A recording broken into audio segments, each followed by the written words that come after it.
We are live now. Okay. So, good evening, all. I welcome on behalf of Shield Healthcare in this Jharkhand OBGYN Societies with MOGS Family Welfare and MTP Committee program.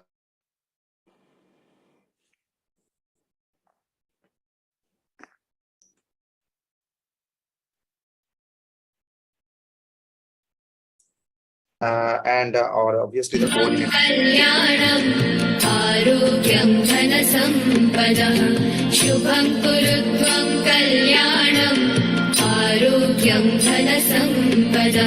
शत्रुबुद्धि विनाशाय दीपज्योतिर्नमोस्तुते दीपज्योतिर्नमोस्तुते शुभं कुरु त्वं कल्याणम् आरोग्यं धनसम्पदः शुभं कुरु त्वं कल्याणम् आरोग्यं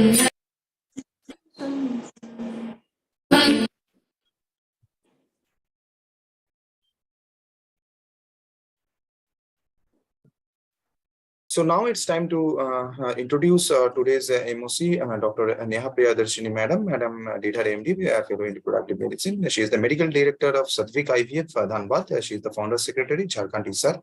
Youth Leader is shown Young Talent Promotion Committee, Foxy, Champion of ISAR Award at Annual ISAR Conference at Hyderabad in the year 2020. Bestowed by Nari Samman Award by Sahitya Academy 2019.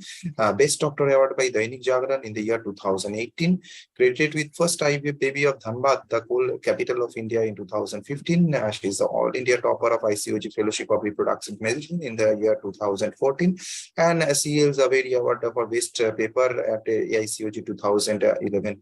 And in terms of academic activities, Madam published many research papers in many journals of world repute, and as invited in many conferences as a faculty member. So in case of area of interest, infertility and high risk pregnancy. So with the short introduction, I request Dr. Neha Madam to take over the session and further proceedings. Thank you very much.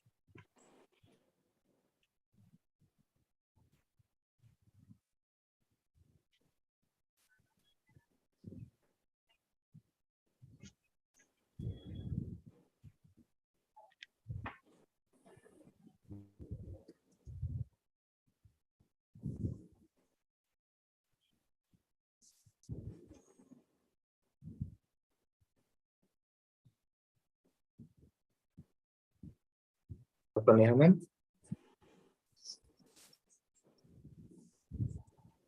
Hello. Yes. Very good evening, respected seniors and dear friends. It is my proud privilege today to welcome you all in a webinar which is jointly organized by all Jharkhand Obs and Gynae societies with AMOG's Family Welfare and MTP Committee. To begin with, I welcome our dynamic president of ROGS, Dr. Suman Sinha ma'am, to give the welcome address.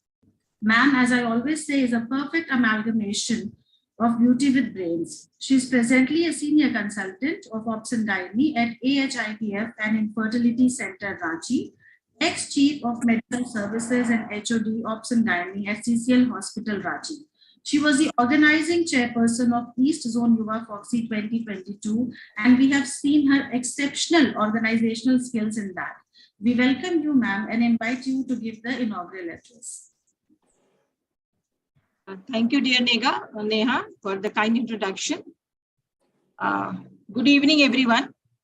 I, Dr. Suman Sinha, and on behalf of all Jharkhand Obstetric and Gynec Society, take the proud privilege to welcome all the dignitaries and our esteemed delegates in this webinar, which is in association with AMOG's Family Welfare Committee and MTP Committee.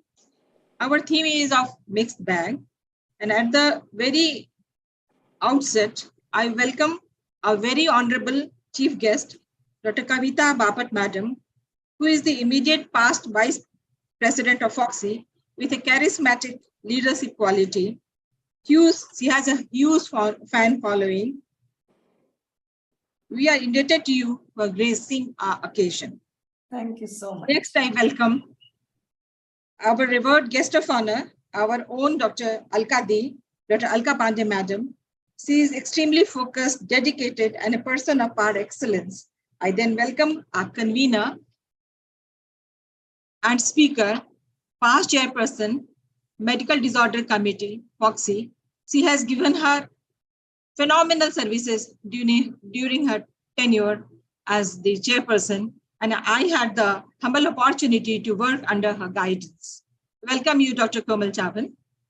I welcome our very dynamic chairperson, President of Dhanbad, my friend, Dr. Gayatri Singh, Dr. Nivedita Datta. She's also very, very closely associated with me from Bokaro, President Bokaro Society, and the lovely girl, President from Jamshedpur, that is Ranjana Joshi. I welcome Dr. Archana Kumari for accepting my invitation to moderate the panel, though she was in Canada and she was on holiday. So thank you, Archana, for accepting my invitation.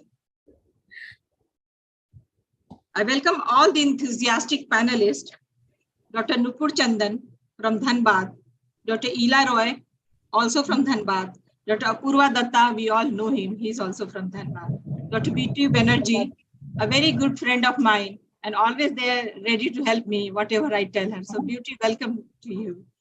Dr. Priyanka Srivastava is, I know her when she was a small child. So Priyanka, welcome to you also. Dr. Anju from Bokaro, and there are so many more. Maybe I have missed the names writing here. So welcome to each and everyone. And last but not the least, I welcome our beautiful MOC, Dr. Neha Priyadarsini and Dr. Sweta. So give them a round of applause because they have worked very, very hard. And then I welcome our academic partner from SEAL, Mr. Suman and Sahiti. She's always there for me, whatever I tell them. And I'd like to end with these lines. Gaining knowledge is the first stop to wisdom. Gaining knowledge is the first way stop to wisdom. Sharing it is the first step to humanity. A candle loses nothing by lighting another candle. So with these words, I hand over my touch to Dr. Neha. So much, ma'am. Now I invite the star of the evening, Dr. Komal Chavan, ma'am. Madam is the chairperson of AMOX, Family Welfare and MTP Committee, Medical Director of Chavan Maternity and Nursing Home, Senior Consultant, DNP Teacher and Unit Chief, VN Desai Hospital, Mumbai, and ex-honorary Professor Dr. R.N. Cooper Hospital and HBT Medical College. She has had a successful tenure as chairperson, FOXY, Medical Disorders in Pregnancy Committee, 2019 to 2022. She is the zonal coordinator for FOXY President 2023 and has many awards and prizes to her credit. We welcome you, ma'am, and request you to kindly introduce our chief guest, Dr. Kavita, madam. Thank you so much, Dr. Neha, for these kind words. And it is very lovely to be here.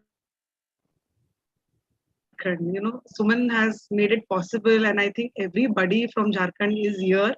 And AMOX Family Welfare and MTP Committee is really, really honored to be associated with this lovely webinar which is planned. And you have all the luminaries and so many people from all over the state who have come, and we are going to have a lovely discussion. And at the outset, I would acknowledge Dr. Rajendra Singh Pardesi, the president of AMOX, and Dr. Sujata Darvi, the secretary of AMOX, for always supporting us in all the endeavors which we do. And today we welcome our chief guest, who is Dr. Kavita Bapat. Kavita Bapat, we all know, is very energetic and very dynamic. After the vice president, when I was a chairperson, she was a vice president, and we know her very closely.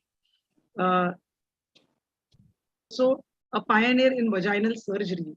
Her love for vaginal surgery, the one-day hysterectomy, vaginal hysterectomy is her forte. And she is director of the Bapat Hospital, Indore, and doing ICOG vaginal surgery certificate course, Jogi peer reviewer, and also has initiated registry of primary ovarian insufficiency. So many records to her credit and awards. And personally, I loved the word which is there highlighted in bold below, that avid dog lover, coolest grandmother, passionate for sari, person with faith. I think that is more highlight. Thank you so So, much. Thank you Kavita so Baba, to tell us Thank how you. to be so all-rounder and ever inspiring for Thank you everybody. so much. So Thank you please so share much. your views. Love you, Komal, for this. Really, I'm really pleased. Suman, the way you have just managed everything. First, I have all regards for Alka Didi. She was immediate senior person when I was joined as a committee chair. And she was very helping to me. Mera purana prem hai unse, which I don't know how to express. But number one, thank you for giving the chance to be sharing the stage with Alka Didi. Number one. Number two, Suman, you have done great job by calling, telling people, ki all Jharkhand. और कोमल का तो पुराना प्रेम है मेरा, which everybody is evident now, but that's a different thing. But topic is also very, very important. See, this country needs so many things to be done in the field of safe abortion and everything, and we are very lucky. I'm telling you, this country is very lucky to have such a great legal law of MTP in this country. It's really, really amazing. And both the topics, Komal, which you have kept today is it's really good. Number one is MTP in medical disorders, and there is a contraception in a different situation. See, people don't discuss. There are so many things people discuss, go on discussing about the many other things. But these two things, for the population control, for the better health of the females, reducing the maternal mortality, all these things are very, very important in the future for the Foxians, for everyone, for all these things. And contraception needs, for the breastfeeding, the perimenopausal, the menopausal, I think people are going to cover all these topics in such a nice manner. And amazing to see all the girls from the Jharkhand and everything. All are close to me. That Gayatri is there, Nivedita is there, Ranjana is there, and so many good panelists are over there. Nupur, Ila, Apur, I'm really blessed to yesterday to listen about your mother. Really, I'm so happy. Beauty is there, Priyanka is there, Anu is there, and Anju and Saban is there. And Neha, sweet girl, and Sweta is there. And our own from Canada se baat hoegi aaj. अर्चना कुमार अभी मैं वापस आ गई हूँ आ गई है. अच्छा, so Canada से knowledge आएगा about MTP and disorders, and you are going to moderate.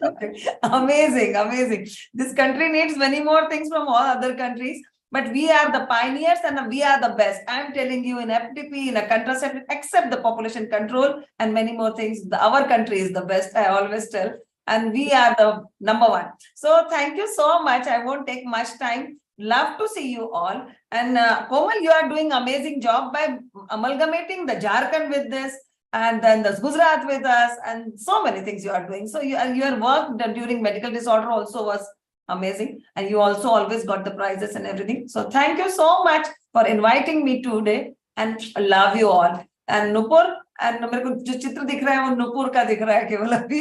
So thank you so much. Thank you so much. Bye.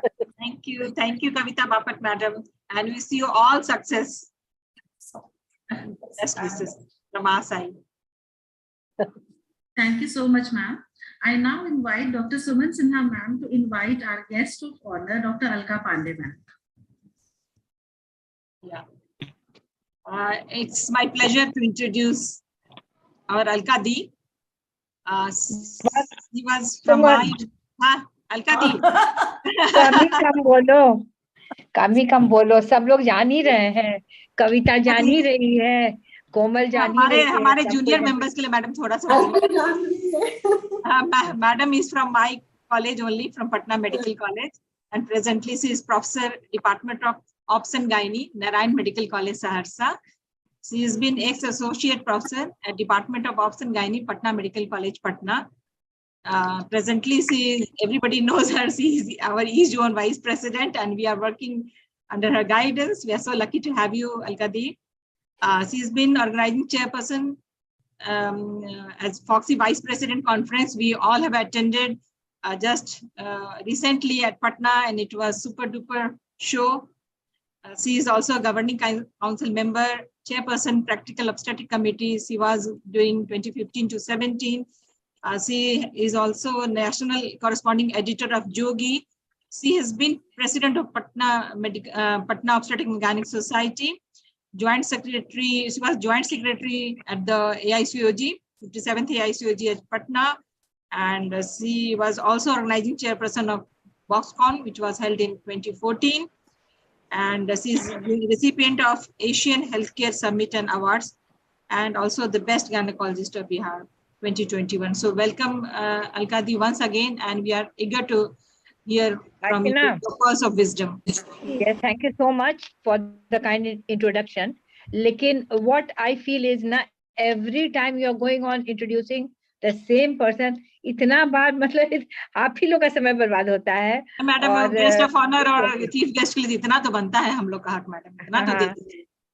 बहुत अच्छा लगा आप लोग सबको देखकर और all of you Nivedita, Kavita, Apoorva, everyone is going to face the elections and सबसे पहले I wish you and Komal also. तो सब कोई को इलेक्शन लड़ना है and all good wishes from my side to all of you.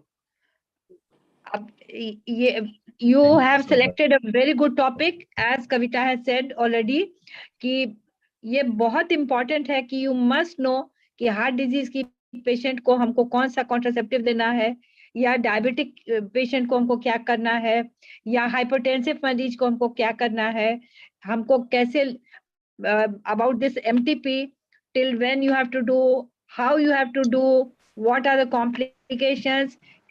So everything is very important and these are the things which come in our day-to-day practice. So I wish you all the best in your endeavors. Thank you so much for giving me this opportunity. Thank you, Dee. Thank you. We are so much obliged to have you, both of you, Kavita Bapat madam, Alka Pandey madam, and Dr. Komal Chawla. Thank you so much for being with us. फिर से एक बार आप लोग सबको बहुत बहुत बहुत शुभकामना. बहुत बहुत धन्यवाद आपको. Thank you, madam. So Neha. Thank you so much, ma'am, for your kind words. Moving on, I now invite the chairpersons of the evening, Dr. Mrs. Gayatri Singh, ma'am, a motherly figure for me. She is the president of Dhanbad Obs and Gynae Society. She is senior consultant Obs and Gynae at Jim's Multispeciality Hospital, ex-CMO consultant specialist Obs and Gynae at Central Hospital, Dhanbad. Dr. Nivedita Datta, ma'am, the dynamic president of Bokaro Obs and Gynae Society. We have seen her serving various roles as trainer, assessor, and coordinator at different levels. We welcome you, ma'am, and Dr. Ranjana Joshi, ma'am, the president of Jamshedpur Obs and Gynae Society, who has a special interest in gynae oncology, high-risk pregnancy, minimal invasive surgery, and robotic surgeries. We welcome you, ma'am, and I now request Dr. Nivedita, ma'am, to introduce the topic. A very good evening to all those assembled here today. First of all, I'd like to welcome all the stalwarts who have joined us here in Jharkhand, because I believe that now finally Jharkhand is placed pretty well on the Foxy map. So thank you, Dr. Komal. Thank you, Kavita Bapat madam. And Alka Pandey ma'am is our vice president. She's always with us. As for the topic, Sumandi and Neha have really put forward a great webinar. Medical termination of pregnancy, as we all know, is the bread, butter and jam, in fact, of the obstetrician. However, some medical disorders do frighten us and make us feel that can we do the MTP? Okay, hum logo se hoga, yeah, should we avoid it? Should we go in for medical termination or surgical evacuation? To see all this and more, we have with us the very learned, esteemed ex-chairperson Medical Disorder Committee, Dr. Komal Chawla. So I think I would request Dr. Gayatri Sinha ma'am to just introduce our speaker so that we can go ahead with this webinar. Hello. A very good evening. Am I audible? Hello. Yes. Yes, ma'am. Yes. A very good evening. Yes. A very good evening to all my seniors, our respected seniors, all my colleagues and dear friends. I feel really it's my pride and privilege to take and an honor to introduce such an eminent, esteemed speaker, Dr. Komal and Chawla ma'am.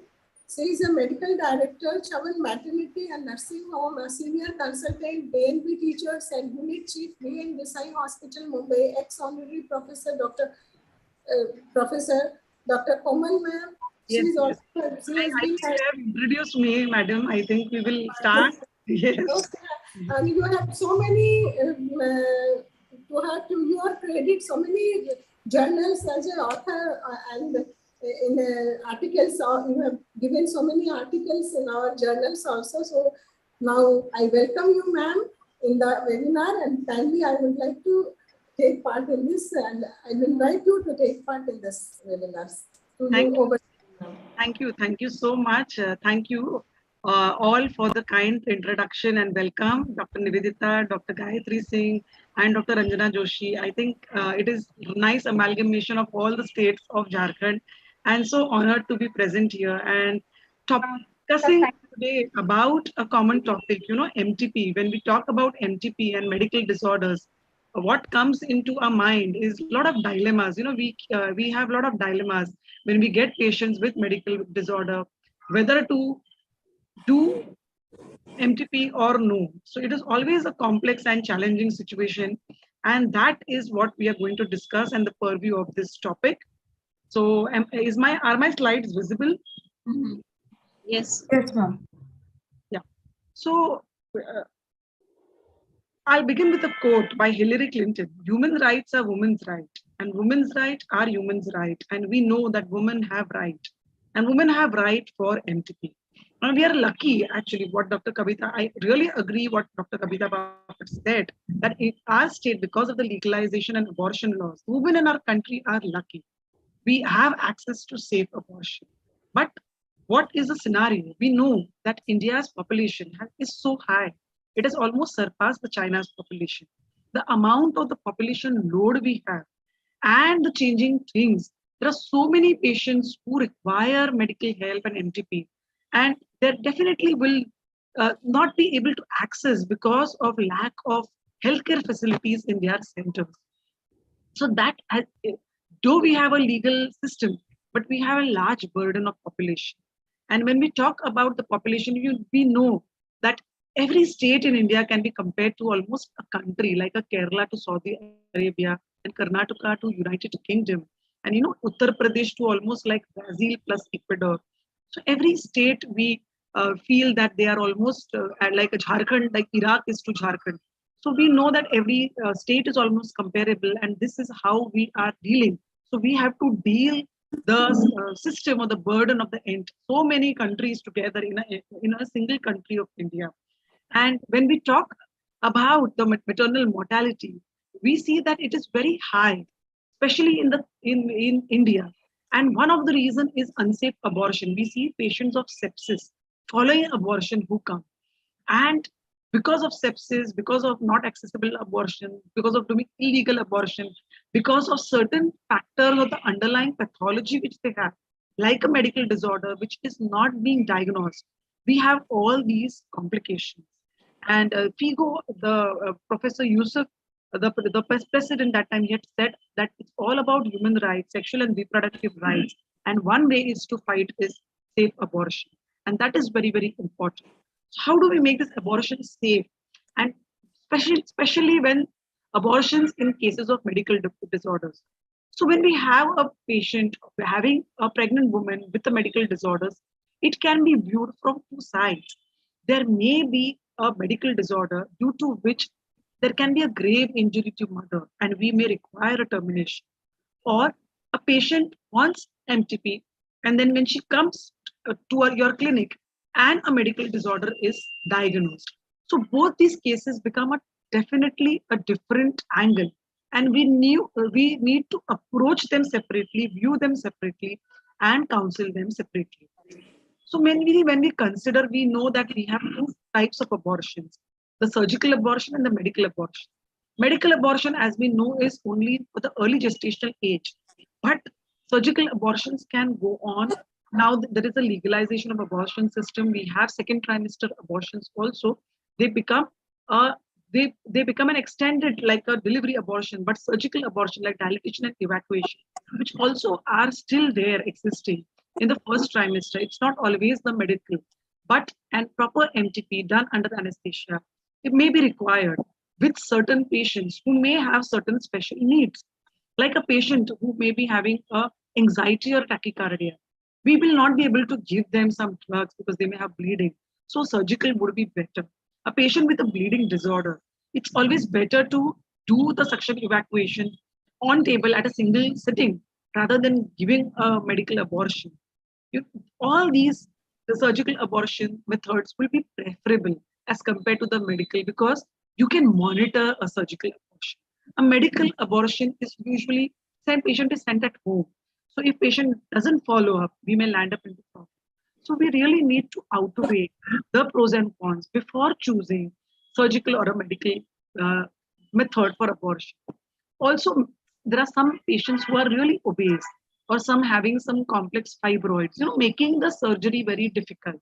Or they may have some reactions to anesthetic agents or having orthopedic problem wherein you cannot give them the lithotomy position or anything. All that favors and goes in pro that we definitely give them medical and try to do as safely as possible because we really want to make every procedure a safe procedure. So we consider medical abortions more to this patient and we can advise them. So coming now, targeting the special conditions, which are the medical disorders in pregnancy and how we can go about and approach at times when we deal with the situation. So hypertensive disorder, the most commonest. We know that the blood pressure is very high.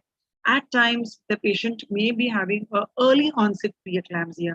And here the patient we need to be terminated because she is preeclampsia. And that time, a second trimester termination can be done safely. You need to investigate the patient and we can do the termination.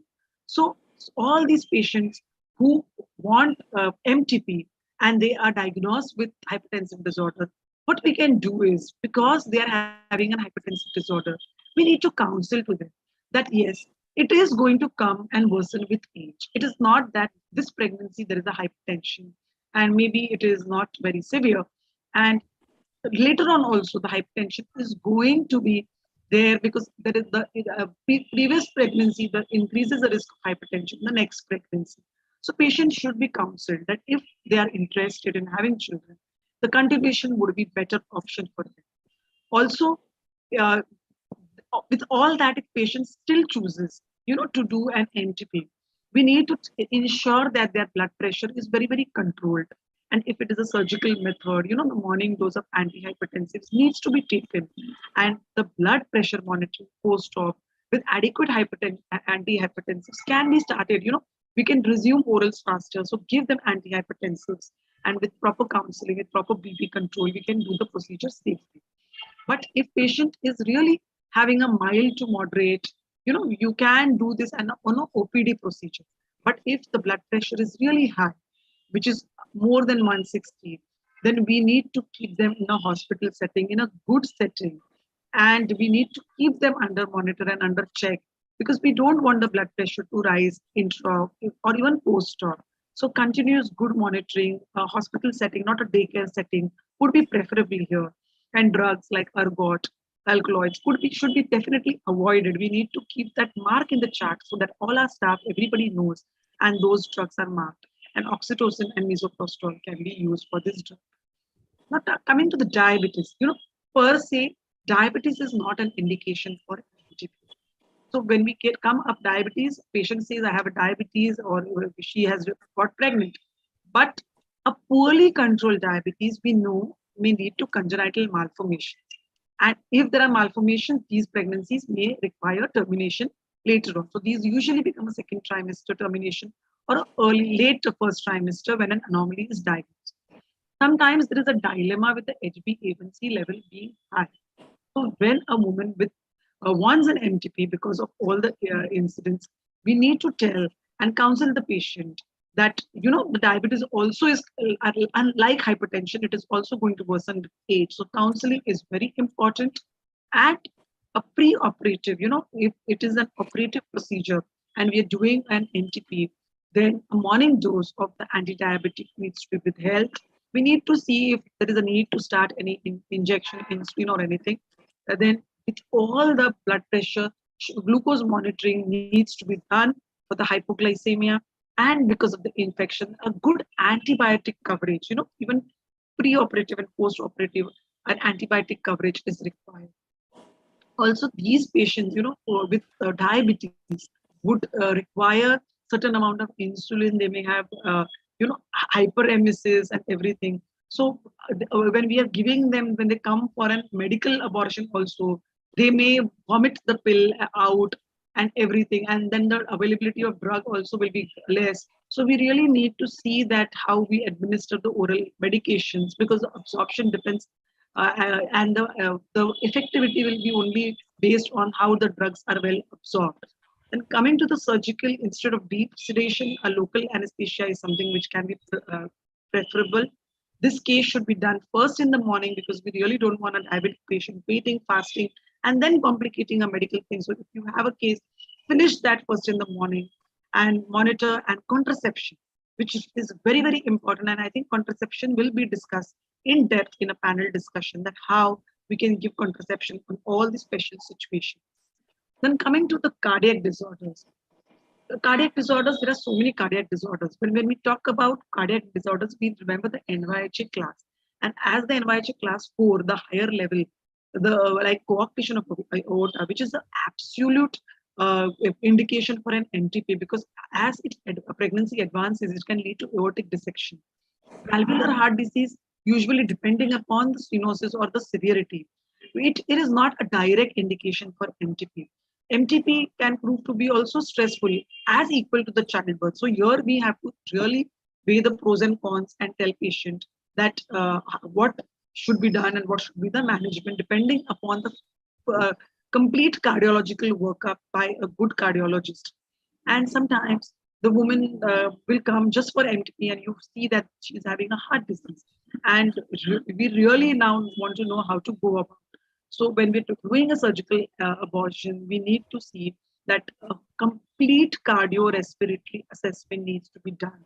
And an infective endocarditis profile needs to be given, because we don't want any infection happening.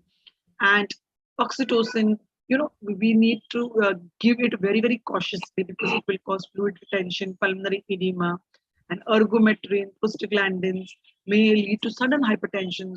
So all these needs to be used a lot with caution. And women on anticoagulant with prosthetic wall may have an increased risk of hemorrhage. So if you feel that the patient is having some anticoagulant, we really need to withhold or stop it day before surgery. And we require an approach with a joint effort of cardiologist, and this should be done at a tertiary setting. We can't do an MTP in a cardiac disorders at any nursing home or a small setting. Coming to the jaundice in pregnancy, that per se, usually there is no correlation of MTP and jaundice, but usually the hepatitis is common cause of jaundice. And when there is an active infection, we really need not touch the patient, because sometimes the patient will come with jaundice and there is an active infection, and patient may say that I want MTP. You really tell that patient that you need to wait and let the jaundice subside, and then you can tackle the pregnancy. So the same in the respect to the respiratory disorders. None of the respiratory diseases are indication for MTP. But at times, patients will come and then they have some active ailments like upper respiratory tract infection. So here also the treatment needs to be deeper, same like jaundice, till all the infections are treated, because MTP is not an emergency procedure. You should not risk and take a risk, because it's a voluntary procedure. It is a procedure wherein family planning is the choice of the patient and the couple. It is not a decision made by the doctor. And we become a party because we've signed the MTP forms. So really, when a patient is having infection, we should insist them that the patient's life or any complications, we should explain them everything and defer the treatment till everything is under control. Now, coming to the asthmatic patients, asthma is very common, and there are patients who use nebulizers. So all these MTP needs a proper management. They need an hospital setting or an approach to an access to an emergency room. And medications, probably a steroid, may require a pump, the morning pump, the patient needs to take it. Anesthesia should be actually local or regional. Prostaglandins, strictly no here, because it causes bronchoconstriction. And even misoprostol, if you have to use, you should use it very, very judiciously and cautiously. And we really need, when we're doing with all these complicated patients, a contraception is a must, which will be discussed. Coming to the hematological disorders, hematological disorders are so many. And when we know a patient has anemia, which is the most commonest, anemia is not any indication for doing an MTP, but patients having non-nutritional anemias like thalassemia and sickle cell anemia in both partners will actually opt for MTP. And here we need to confirm that if this pregnancy is affected by a thalassemia major, by a Purines Willis biopsy, chordocentesis, and if it is, a proper counseling is required, and then we can post these patients for NTP. And these patients which are having thalassemia minor may require a proper oxygenation. So continuous SpO2 monitoring of the vital parameters, preventing any cardiac overload, all these becomes very, very important in this condition.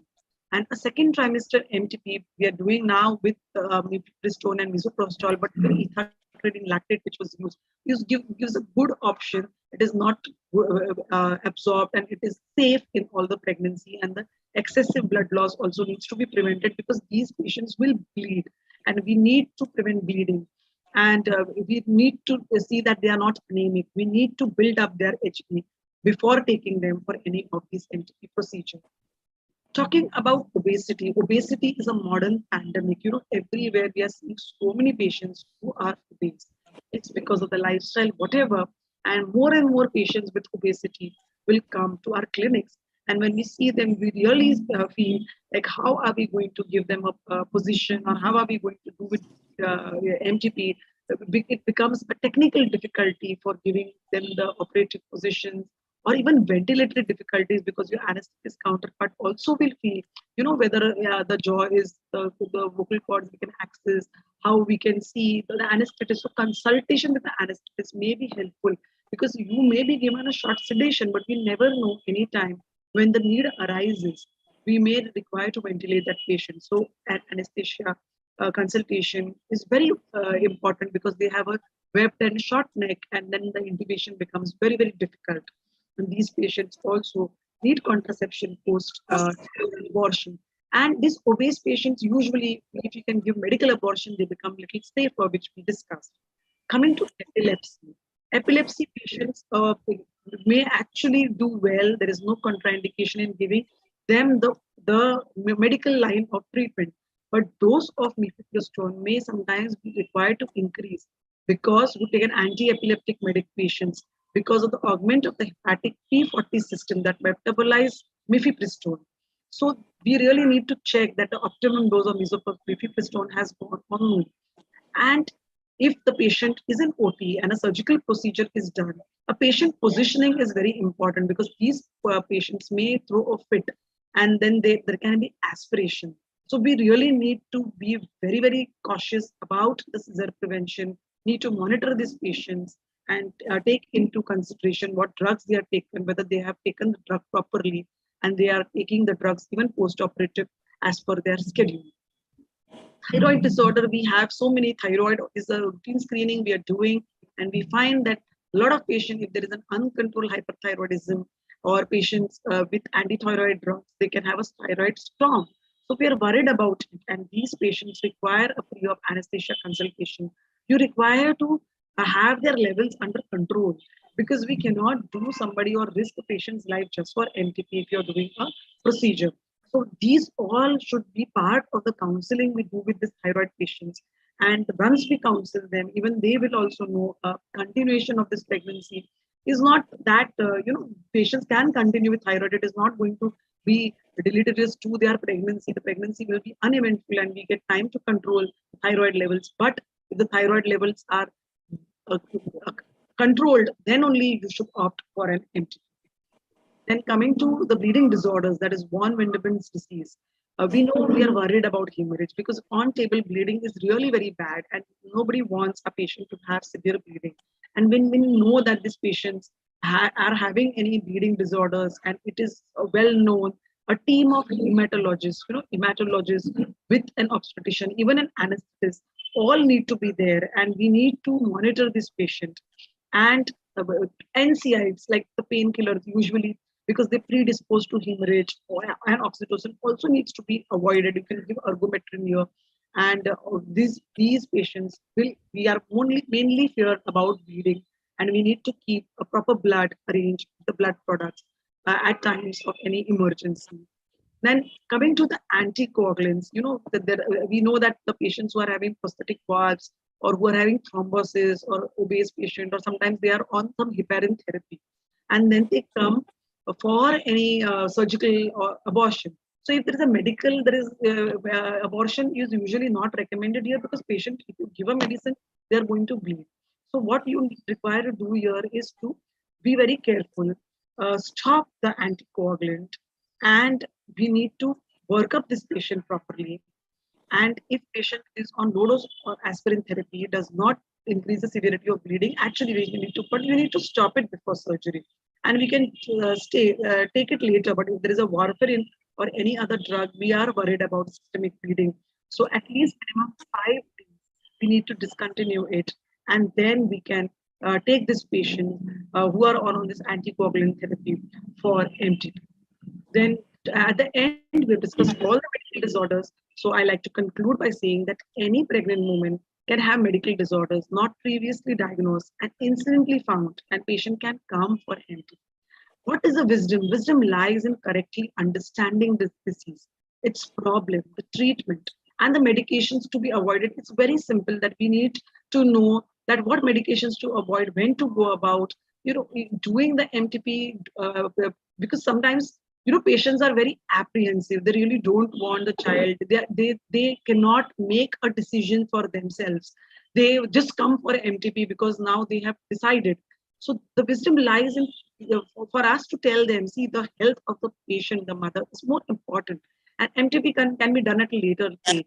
If she comes very early, we still have the option of doing the surgical abortion.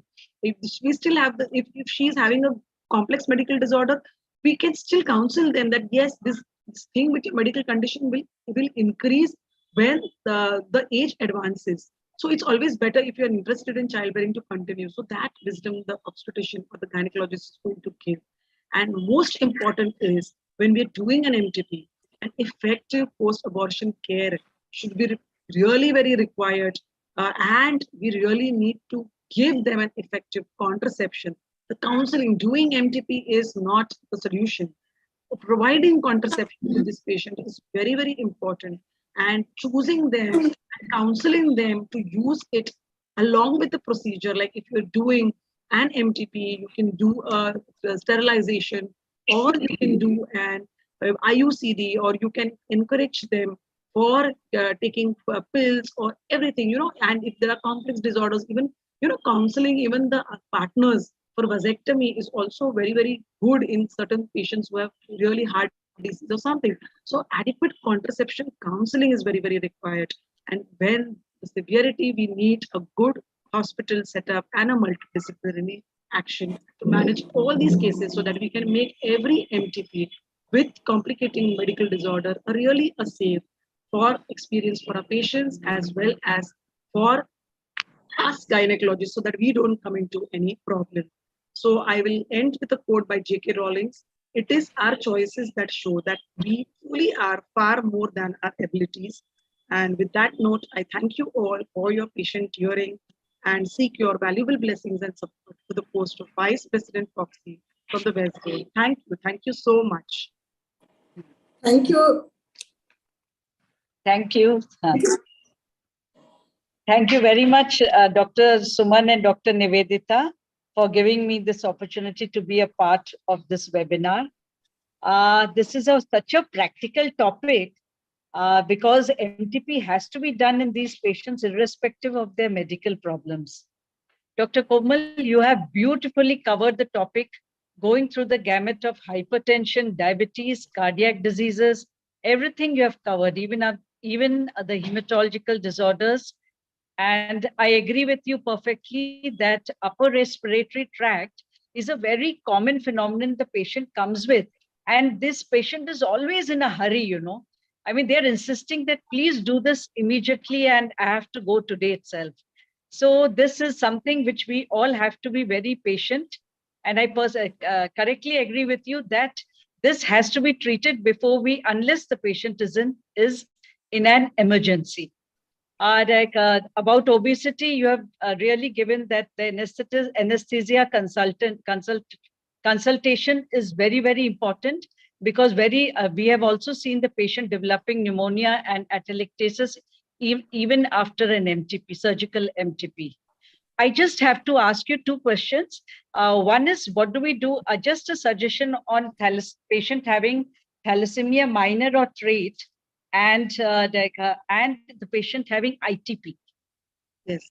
So see, patient having a thalassemia minor is not a very severe condition. We really need to see that a patient is having thalassemia minor, and we need to screen the partner also. So if we know the partner is normal, we really know the chances of the child having thalassemia is not very 100%. So these patient needs to be counseled. If there is a previous thalassemia child, still, if the partner is not thalassemic and the patient is thalassemia minor, it is almost 25% chance. Correct. So we really cannot tell the patient for an MTP. And a patient with thalassemia minor will not have that many medical problems per se while she is doing MTP. So MTP, for just because she may have a fear of thalassemia child, should always be confirmed before we do by either a chorionesthetic sampling, CBS or something. So it's always advisable to confirm that if there is a previous child affected or having a trait, then confirm it, and then we can suggest an MTP for this. I think in surgical MTP, they will not be having much, can be treated as normally. Yes. Surgical MTP is usually because we can control everything on table, and surgical MTP would be the best thing where we could offer to this patient with hematological disorder. Dr. Komal, hello. Yes, Dr. yes. Your deliberation was very clear in every aspects of the medical disorders of during MTP. The patient wants MTP, and the safe abortion is to take care of the post-abortion period. That comes under safe abortions. So I would like to ask here that in case of mental disorders, if patient wants to go for MTP, what would you advise? Whether would you advise medical termination or would you will advise surgical termination, because the positioning of that type of patient is very difficult to know. I think mental disorders I have not actually included because it doesn't become a technical difficulty for us, but it requires a lot of the consent, because MTP consent. The discussion totally changes. That is the reason I had not put in my presentation. The consent for MTP is a consent of the mother. And if mother is having a mental disorder, whether she is fit to give a consent, that needs to be first certified. And you require an opinion of 2 psychiatrists. It's not one, but 2 psychiatrists who needs to certify that she is having some illness. And then the guardian or somebody from her family can give a consent. We have a clause also for minors and for medical unstable. So we take a guardian's consent. But to take that for a major patient, we require the opinion of 2 psychiatrists. So first is obtaining consent is the first thing. And then depending on a psychiatric condition, if she can take the medication, sometimes they are quite good eating or they are not very severely affected, then we can still give them because they have menstruation. So when they have their menstrual cycle, they know that cramping pain and other things. So they can go through that process. So we can give, if it fits in our criteria of an early pregnancy, we can definitely give it. But if it is an advanced pregnancy, then we need to do a proper workup and proper anesthesia. That will be actually safe because patient will not know anything and you will do the procedure. But obtaining consent is the first thing. Never ever try to do if you feel certain, because sometimes the psychiatric patients, if they are married, that also is a dilemma now. If they are married, then they will definitely the parent will say, because they come with pregnancy. So now you want to know whether the psychiatric patient has been molested or sexually assaulted. We don't even know that factor. So all that needs to be found out. Tomorrow it will be that she may be assaulted, or it may be she may be a survivor. You will come to know, and then you have done the MTP, but that evidence is not there. So all these considerations needs to be analyzed before we go ahead for an MTP with a psychiatric patient. Correct. Thanks a lot. Yeah, thank you. Thank you. Thank you very much, Dr. Komal. Welcome. Thank you. Thank you so much, ma'am, for the wonderful deliberation. Moving on to our second session, which is a panel discussion on contraception in special situation. May I now invite our respected Dr. Archana Kumari, ma'am, who is the Secretary, ISOPERV Ranchi chapter, as moderator. The esteemed panelists include Dr. Nupur Chandan, ma'am, who is a senior obstetrician from Dhanbad. She is the president of IMA Women's Wing Dhanbad and president of Mission Ping and president of DSOG. Dr. Ila Roy, ma'am, who is the ex-medical officer at Divisional Railway Hospital with a special interest in adolescent health and family planning services. Dr. Apurva Datta, who needs no introduction, the rising star of Foxy at the National Horizon. Dr. Beauty Banerjee, who is the Vice President, Women's Wing IMA Jharkhand and former Vice President IMA Ranchi. She has had special award for Best Female Doctor for Social Activity conferred by National IMA. Dr. Priyanka Srivastav, who is a consultant obs and gynae at Harshit Hospital, Ratu, Ranchi. Several awards to her credit, and her special interest is high-risk pregnancy. Dr. Anju Parira, ma'am, who is the president, ISOPERV Bokaro chapter, vice president, secretary, and treasurer of Bokaro Obs and Gynae Society, and she has organized several health awareness camps at impacting school levels. Dr. Anju Prasad, ma'am, who is a consultant at Mercy Hospital, Jamshedpur, with a special interest in laparoscopic surgeries, and presentation at several national conferences by her has been done. Dr. Shabnan Kumari Dhira, the young gynecologist who is presently working as a laparoscopic surgeon and infertility specialist in Jamshedpur. Over to you, Archana, ma'am. Thank you, Dr. Neha. Let me just share my screen.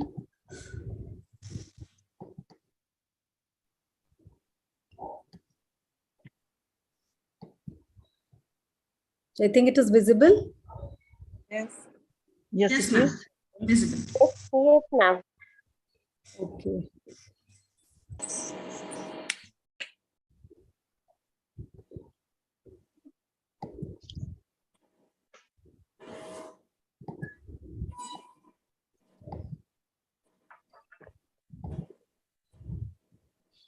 Okay, very good evening to all of you. My thanks and regards to Dr. Suman Sinha ma'am and Dr. Komal Chauhan ma'am for giving me this opportunity. And I really seek blessings from the chief guest of today's webinar, Dr. Kavita Bapat madam, Dr. Alka Pandey madam, and of course, AMOC's president, Dr. Rajendra Singh Pardesi sir, and secretary, Dr. Sujata Dalvi ma'am. I have a galaxy of panelists with me. Dr. Beauty Banerjee, Priyanka Srivastav, Dr. Apurva Datta, Dr. Sabnam, Dr. Banju Pereira, Dr. Anju Prasad, Dr. Nupur Chandan, and Ila Roy. Well, they have already been, I think, been introduced. So, actually, India was the first country to launch National Family Planning Program way back in 1956. But there's still a need of contraception in India. Because the estimated number of pregnancy in India is around 48 million per year, and nearly half of the pregnancies are unintended, and some of which might, many of, I think 1/3 of all the pregnancy result in abortion, and many of them are, of course, the unsafe abortions. So, WHO came out with this medical eligibility criteria for contraception way back in 2015, which focuses on the contraceptive methods to be used in special health conditions. There are medical eligibility criteria category, which is so very useful. Now, this is a medical eligibility criteria wheel for contraceptive use to be used in India, and it was developed by Ministry of Health and Family Welfare in 2022. And this is really a very practical, handy wheel which can be used by not only by the doctors but also by the paramedical staff. It is such a ready-to-use Recona kind of thing. And we all know the World Population Day is on 11 July. The government has bought a basket of contraceptives for the couple, And what is new is Antara, we all know. Chaya is a new introduction. Progesterone only pill is also under pilot study. Instead of copper T388, we do have now copper IUCD 375. And of course, postpartum IUCD has been a very successful program, which was introduced in 2010-11.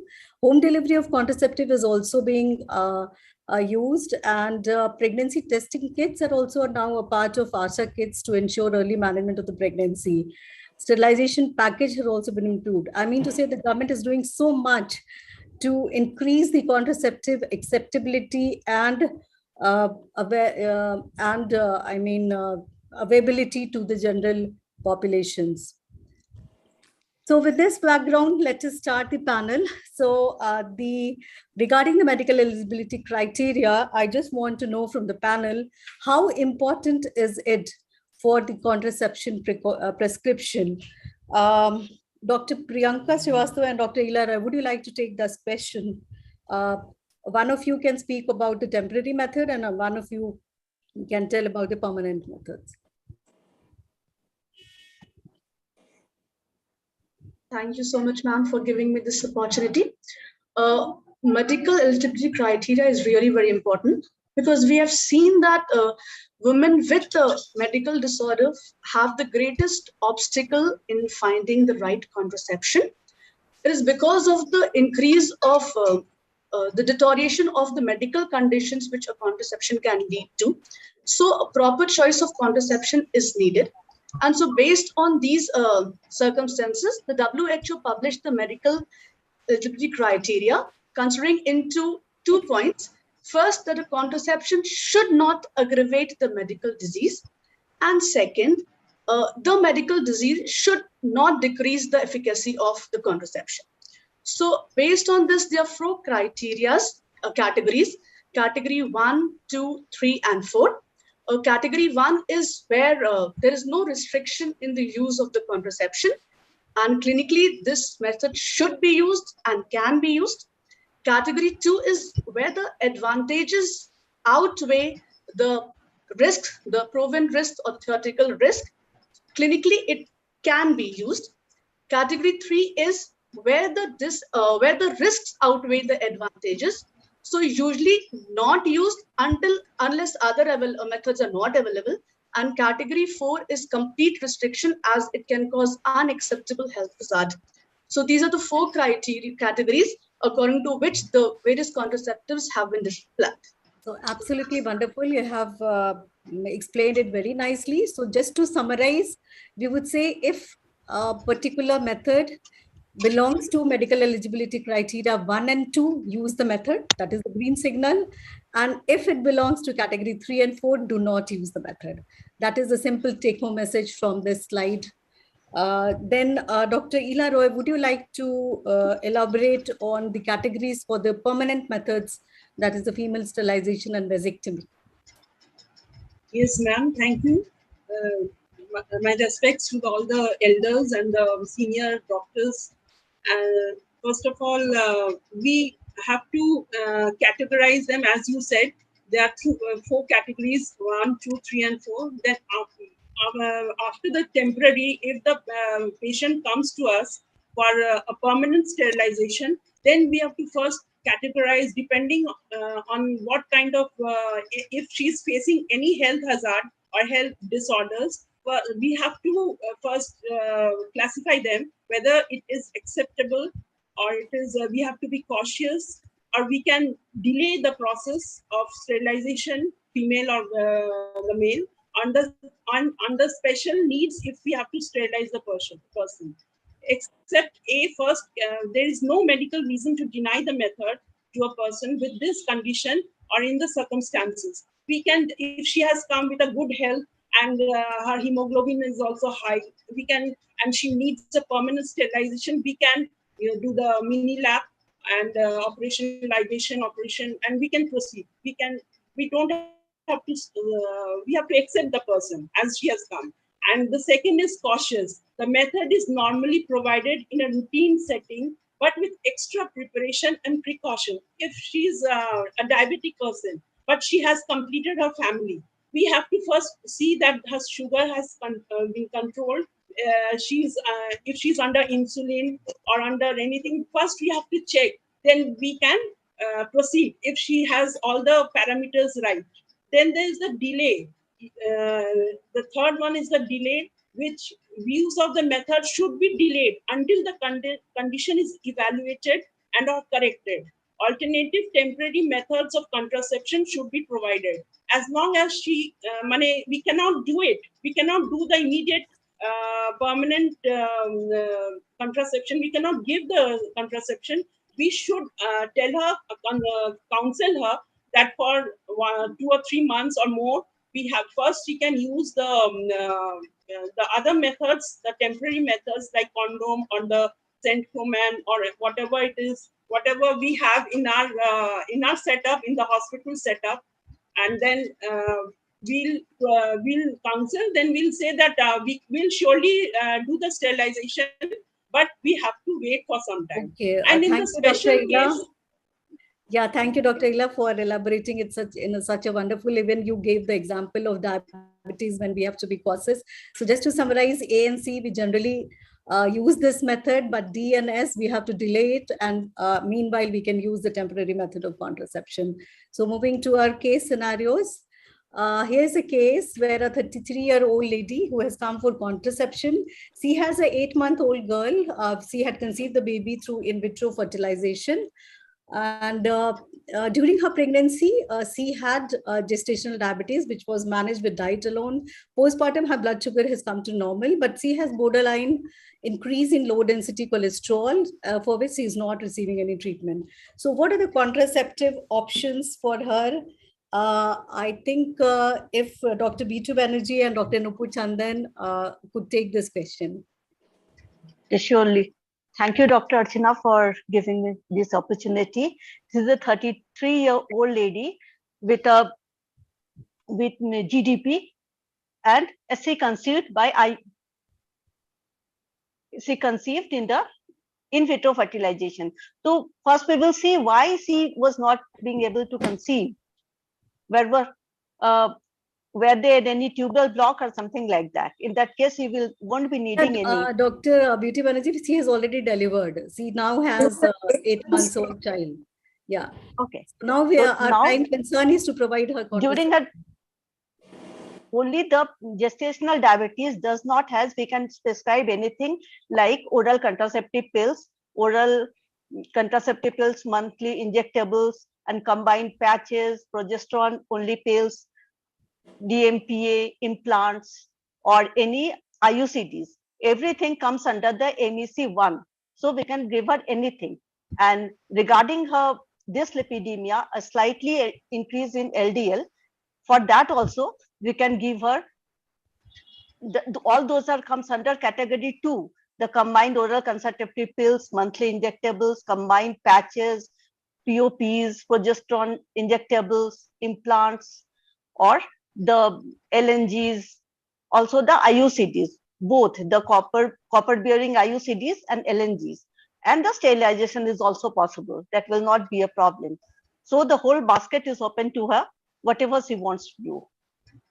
She will have to choose from the whole basket. She can choose anything. Yeah, Dr. Nupur Chandan, would you like to add on?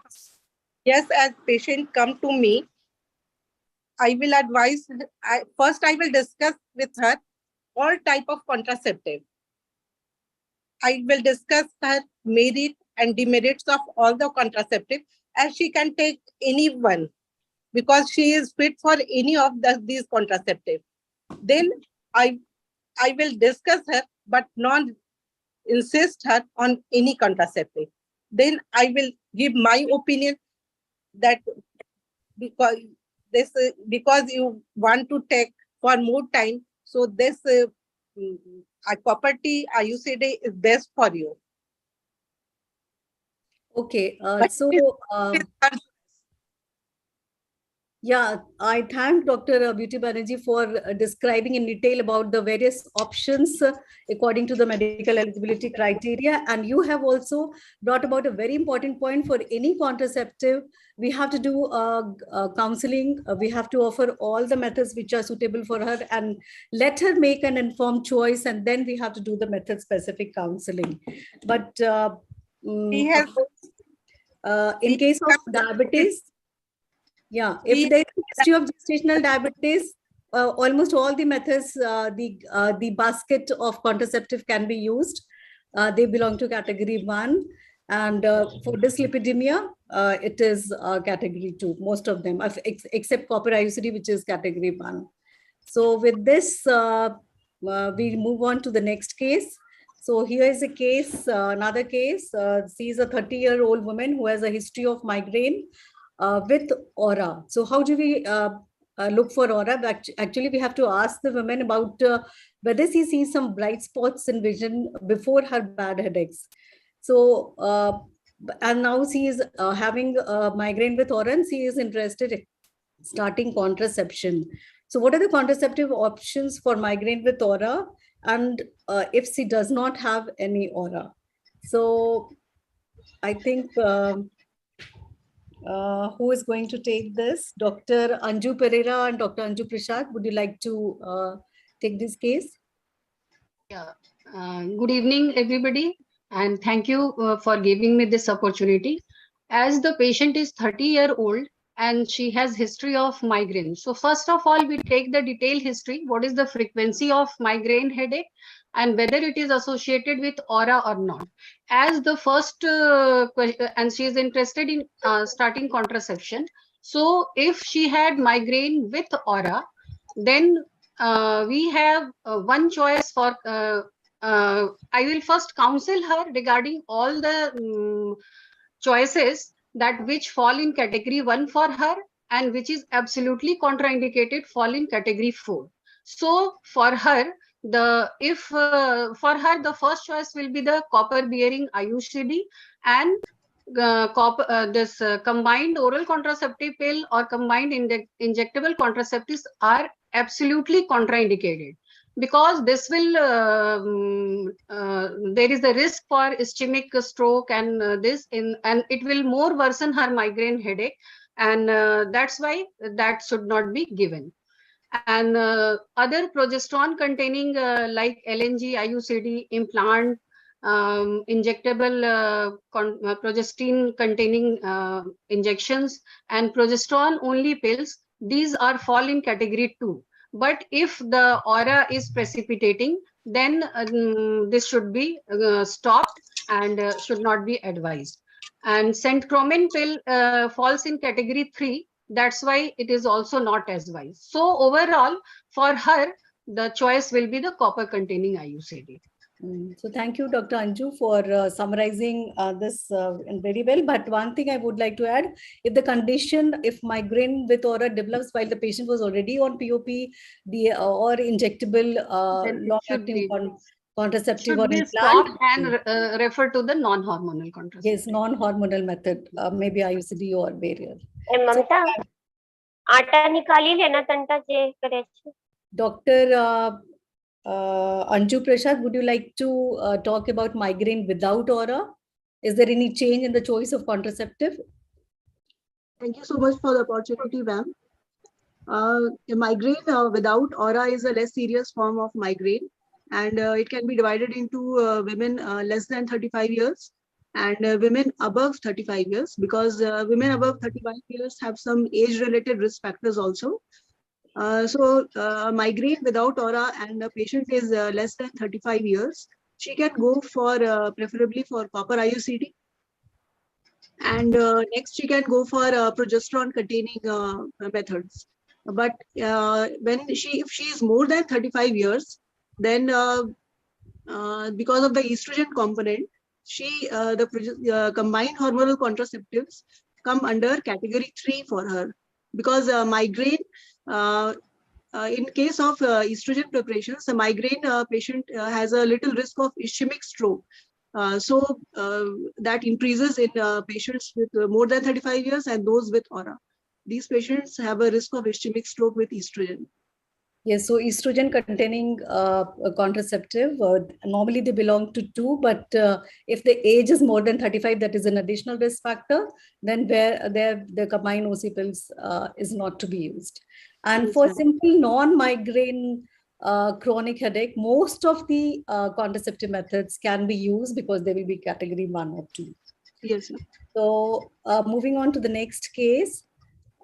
Here is a 28-year-old postnatal mother who presents with 2 months amenorrhea, and she had been regularly breastfeeding since her first childbirth, which was 6 months ago, and she had 2 irregular periods post-delivery. So, how to approach this patient? Who is going to take this question? Dr. Apurva Datta and Dr. Shabnam. Good evening, ma'am. Yes, Dr. Shabnam. Good evening, ma'am. Thank you so much for giving me this opportunity. And first of all, before prescribing any contraception, my preference will be proper counseling, proper meticulous history and history taking and gender Yeah, that is common to examination. all. You have to take a proper history, do an examination, counseling. Counseling, So she has everything. come with 2 months amenorrhea. Would you like to do? So urine first of pregnancy all, I'll do urine pregnancy test, and it has already been done if it is negative, and she's also breastfeeding. So, But it is already, her child is now 6 months old. 6 months old. Yeah, yes, mom. So she is breastfeeding also. So we can, if she is in I can give her, there are so many options. I can offer combined OC But pills. here is Then- just a twist in the tail. While you all were taking history and you were examining the patient, you found her BP to be 150 by 100. And she reveals that she is on antihypertensive medications. And she also gives history of preeclampsia during pregnancy. So anything Yes, ma'am. changes? So now she is falling in category 2. So category 2 and 3. So combined Category OC pills 2 and 3 for which kind of contraceptives? So combined OC pills, definitely we are not going to give. And also injectables, contraceptive also I'll try to, I cannot give. So options for her is basically remained is IUCD, and that is safe for her. So copper containing IUCD we can advise. And then also she's, then other method she can go for is like,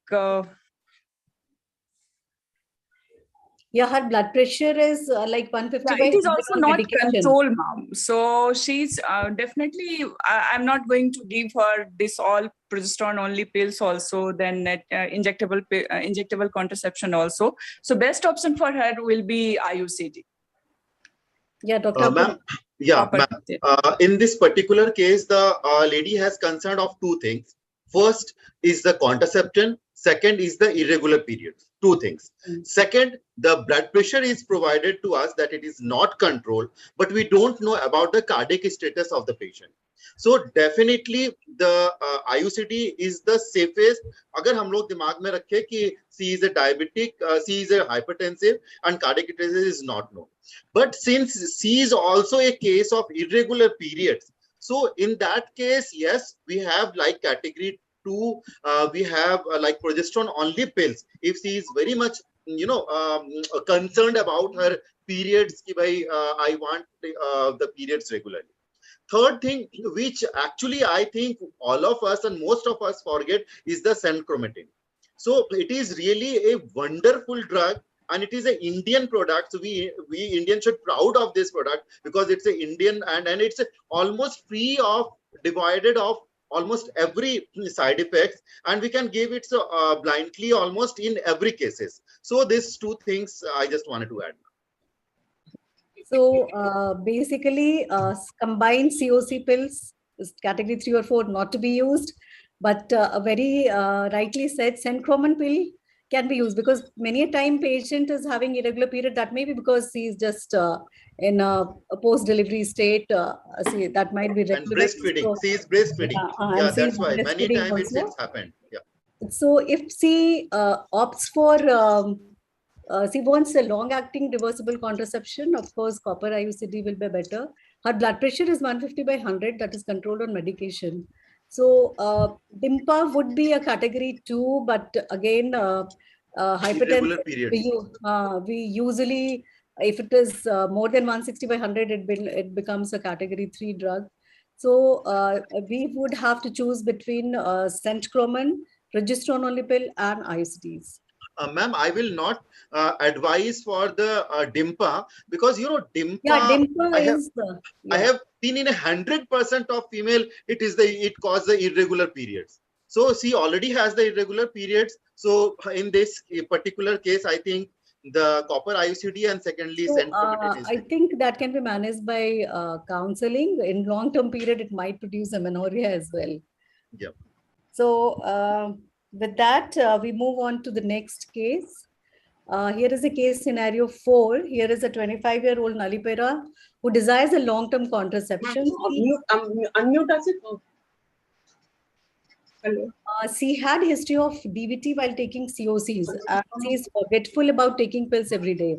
She is also having complaint of heavy menses. So what are her contraceptive options? What is yes for her and what is no for her?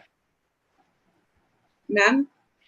So who is going to take this question? I Yes, think ma'am.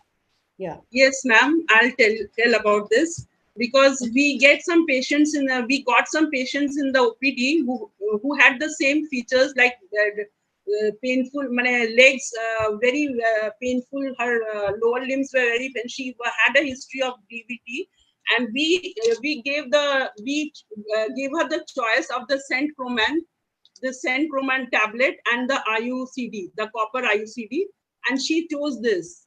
She chose the copper IUCD, which comes in category 1. Both of them come in category 1.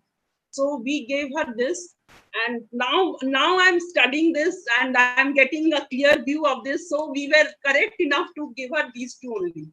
And now I'm seeing that this come in category 1 only. And the category. Absolutely wonderful, Dr. Ila. Actually, combine OC pills, of course, history of DVT, not to be given in any case. It is a strict no, ma'am. But of course, IUCDs and implant can be used. And she wants a long-term contraception.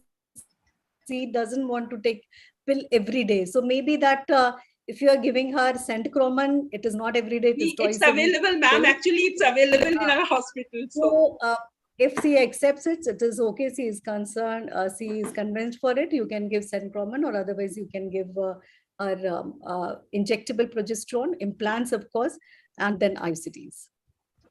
But there's one thing that she's also complaining of heavy menses. So before giving copper IUCDs, we must ensure that also. So maybe she's already having menorrhagia. So maybe LNG IUCD would be better for her? Yes, ma'am. Yes. LNG IUCD can do. Because he wants a long-term contraception. Long-term contraception. He doesn't want a daily pill. She's also Nalipera. I just wanted to add one thing. So that is the IUCDs are not a contraindication in Nalliparas. No more it is a contraindication. Yes. Ma'am, about LNG IUCDs, it is always, I have at least in 90% cases when I use, starting 3 to 4 months now, she has the irregular periods. Yeah, so that counseling has to be done. Has to be done. And secondly, many times I have to, norethistron have to be added along with that, along with LNG IUCDs to make the periods regular. And within 2 to 3 months, it will come the regular. So then we can ask them to have that kind of counseling always needs to be done. We always have to explain about the side effect. Whenever we are offering and COPS for IUCDs, we have to counsel that these are the side effects. You are going to have slight irregularity of the period, backache during first 3 months, but slowly your body will adapt to it. And all those things. So very good point brought about by Dr. Apurva. Thank you for that.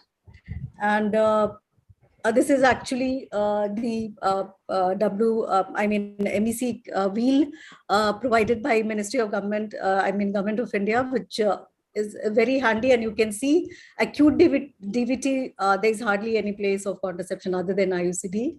And for history of DVT, combined, we have already discussed this, so I think we can move on to the next case. This is a case of SLE. So here is a lady who is 22 years old, having vaginal delivery 2 months back. And she was diagnosed as a SLE case during her systemic lupus erythematosus during antenatal period. She had no flare, no renal involvement, and she has come in postnatal period for contraceptive advice. So what are the factors to be considered and what are the concerns?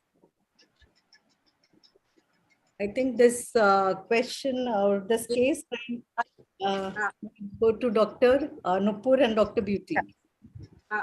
First, I will take detailed history, then some investigation like antiphospholipid antibody, platelet counts, and others. And then I will discuss with the patient, discuss with her rheumatologist also. Because sometimes patient did not give the proper history. So yes, so actually on clinical history, you have to, of course, look for, very rightly said, you have to look for presence or absence of the antiphospholipid antibodies, her present disease activity, and her reproductive choices and desire. Of course, she is willing for contraception, and see her antiphospholipid status is actually she is APL negative, I think. She has just diagnosed, so she has not taking steroid for a long period. Just I know. So if she will take steroid, then I will avoid DMPA because it also decreases the bone mineral density. So in this case, my first choice will be copper T IUD. Yes, copper T, but that will be a contraindicated if you except in one case. Except in one case. Because estrogen and progesterone. Estrogen yes, cause Beauty, you wanted to highlight except one case. What is that? Except in one case, we will prescribe IUCD except in cases of thrombocytopenia. We'll do a platelet count, and the platelet, if the platelet is low, we will not advise that. Yes. So that is what Dr. Nupur already discussed, that she would like to do antiphospholipid antibodies, platelet count, and whether she is on immunosuppressive therapy. So all these factors help us in deciding the type of contraception for her. Of course, copper IUCD is category 1 for most of, even if these factors are present, except thrombocytopenia. So actually there was a SELENA trial, which is the safety of estrogen and lupus erythematosus national assessment trial. Actually, the women... Yes, in cases of stable or where the APLA test is negative, combined hormonal contraceptives can be prescribed. So we already saw in the previous slide that if nothing is present, even combined oral contraceptive pills can be used. If APL is negative, there's no thrombocytopenia, no immunosuppressive therapy, and the disease is stable. Also one more thing, these SLE patients, they are all on immunocompressive agents or drugs. So we must see the cervix also, see if they are at increased risk for cervical dysplasia or cervical carcinoma. So HPV vaccination should be done, and regular cervical cancer screening should be recommended too. Very good point brought about by you, that they should be on regular cervical cancer screening, and that must be done in those cases. DIMPA, with DIMPA, there is 3 to 6-fold increased risk of Vaden's thromboembolism with never users, and DIMPA-like corticosteroid disease decreases bone mineral density, already told by Dr. Nupur. Doubly decrease the BMD. Yeah. So the copper devices belong to eligibility criteria 1, except thrombocytopenia. So this is the summary of contraception in cases of systemic lupus erythematosus. We prescribe contraceptive pills, then blood test should be done every 3 months. Okay. So then we move on to contraception in heart diseases. So there are 2 cases. One is Mrs. M, who is just married and had a mechanical valve implanted 6 months back, sees on oral anticoagulant, and she want contraception at least for a year or two. And there's another case who is primiparous women, 35 years old, and she develops breathlessness in immediate postpartum, diagnosed as a case of postpartum cardiomyopathy. So what are the contraceptive options for these two cases? And I think Dr. Anju Pereira and Dr. Anju Prasad, would you like to take this case? So for the patient, Mrs. M, who has just married and had a mechanical heart valve implant 6 months back. First, we will, she has the valvular heart disease. And first, we will see whether the valvular heart disease is complicated, uncomplicated, or associated with any other complications like pulmonary hypertension, atrial fibrillation, or any history of subacute bacterial endocarditis. Accordingly, the temporary contraception is offered for 1 or 2 years. Again, in the category 1, there is copper-bearing IUCD, where LNG IUCD, implant, progesterone-containing injectables, and progesterone-only pills. And this combined estrogen, progesterone pills and injectable are in category 2. So there is the most safest one is this copper-containing or implant. Implant is the long-acting, so copper T will be the choice. For 1 year, it can be given, or this progesterone-only pill or injectable progesterone.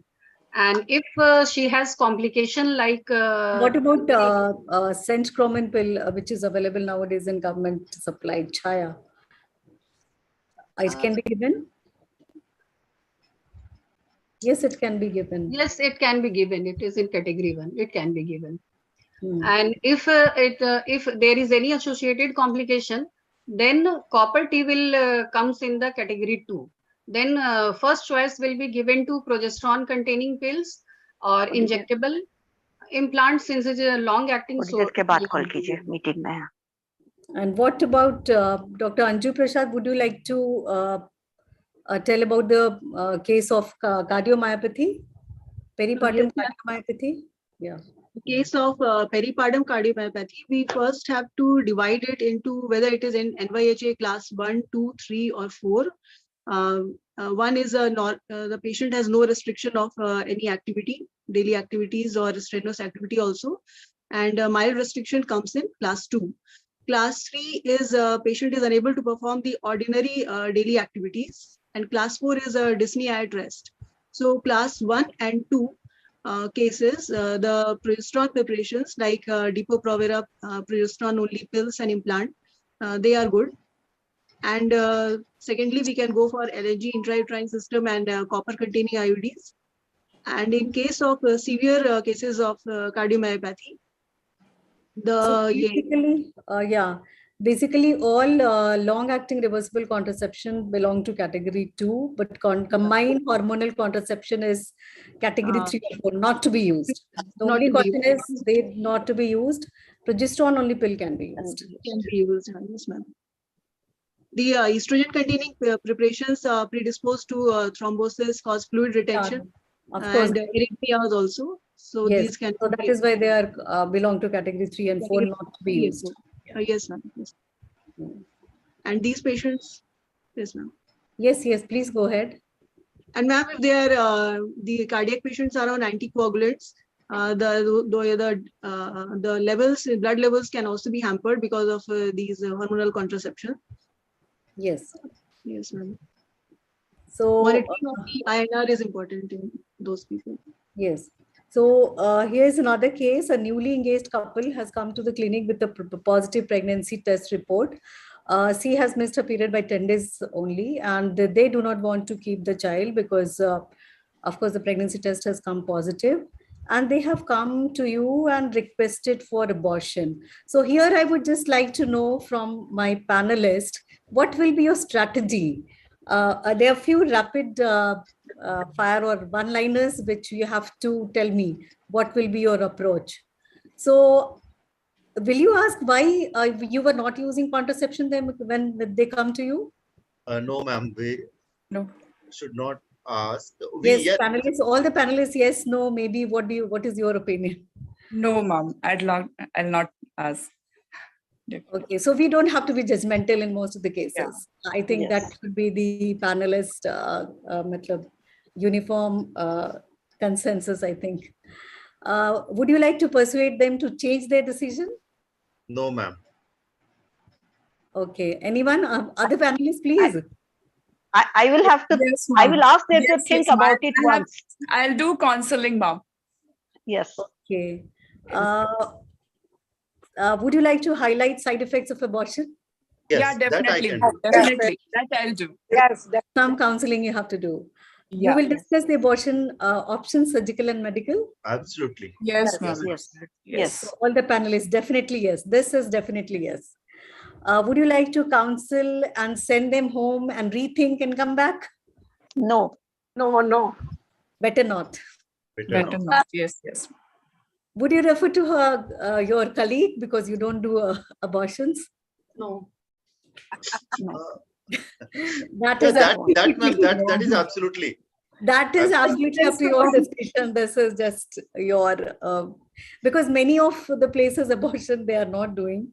So that may be possible for them. But we are. Ma'am, I just wanted to add, ma'am, like previously it was like to improve the maternal mortality and morbidity. And now it is a respectful maternity. Previously Now it was is the respectful abortion care as well. So previously it was care.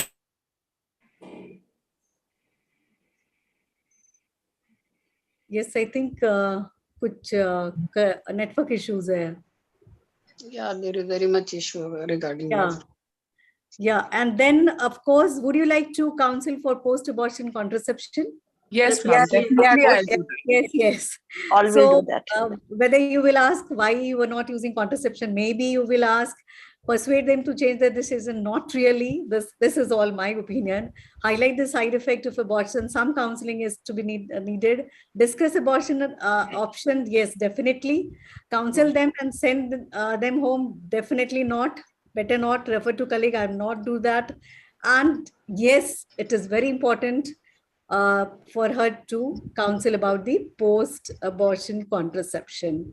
So what happens? She opted for medical abortion. Now she has finally come after uneventful medical abortion, and also she reports fever and found to be COVID positive. So what contraception you're going to offer her?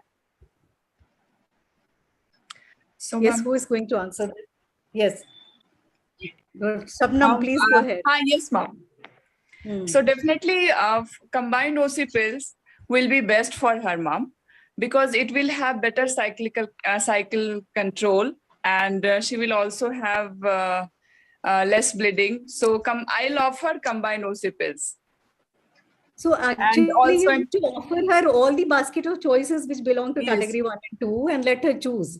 Choose she will them. make an informed decision, and then you have to do a method specific counseling. That is the usual way of doing offering a contraception to the women. So only thing is here she is having fever, although it was because so I'll not offer copper IUCD. So the only thing is that in post-abortion infection, that is post-abortion sepsis, IUCD is not to be given. So any panelists want to defer or want to add something on this? She is just COVID positive. So there is no puerperal infection or pelvic infection. Yeah, so we can go for copper IUCD. Yeah, or maybe after next period. Yeah. And then she'll come with after next cycle. Yes. So another question I would like to put here is she had undergone medical abortion. So if you are offering her the COCs, POP, injectable or implant, on which day you would like to offer along with medical abortion? The very next day. On the very first day. Yes. On the day of giving mifepristone? No, ma'am. Definitely medical abortion. I'll ask to review after 10 to 15 days. I'll do one ultrasonography. If it is means everything is clear out, then only I'll offer some contraception. Yes, other panelists? Usually after the next period, one period she get, after that that doesn't get completed. Either within from this, any panelists? Either within 7 days. Either within First, 7 we should days. get confirmed that medical abortion has cleared the pregnancy. So most of us want to do that, right? That medical abortion is complete and then we are going to Complete offer. or not complete? Yeah, that should be ruled out. That's true. Actually, the recommendation says if you can give her OC pill on the day of giving misoprostol. You can start all the even injectable or COC. You can give her on the day of misoprostol. Only when you are giving her, she is ready for taking, she is accepting IUCDs. You have to wait for her abortion process to be complete. But practically, mom, usually whenever we give MTP kit. Yeah, practically, most of us are doing this. We wait for the abortion yeah. process to be complete, and many of us ask her to come for after the next cycle, and then we ask for, then we give her contraception. But you know, she may conceive in the same cycle. She can come back because ovulation, 1/3 of the women will have ovulation in the same cycle. Correct, So correct. Actually, we should give contraception at the time of discharge. It should not, we should not wait up. Definitely, we're not going to wait for the next cycle to come. Ma'am, usually, ma'am, we give the OCPs as soon as from the 4th day that it's OCPs after the abortion. Yes, actually, the recommendation is on the day of misoprostol. You can start COCs. Okay. So coming to the another case, which is a 29-year-old nulliparous lady married for 2 years, and she wants to defer her pregnancy.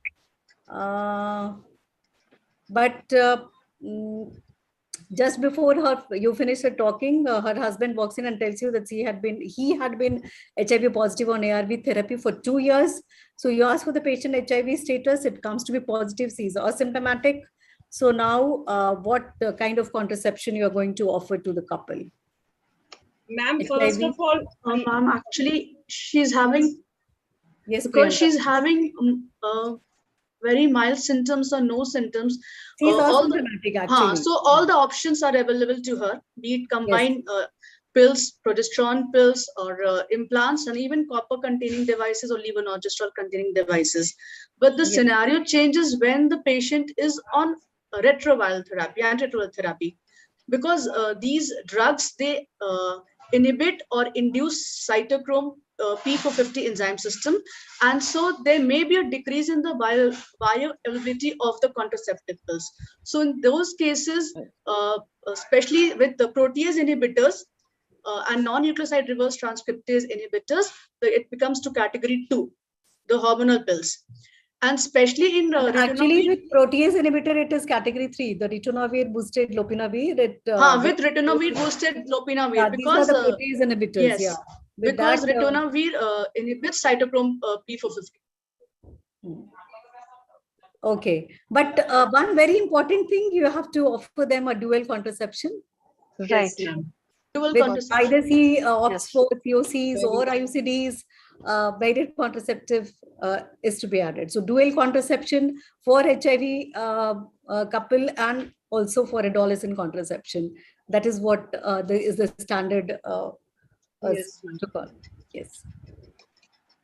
So now we move ahead to the another case, case of liver disease.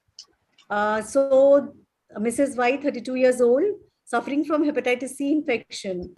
And she has RNA viral load of 9 lakh with no cirrhosis. So she wants to conceive. What will you advise?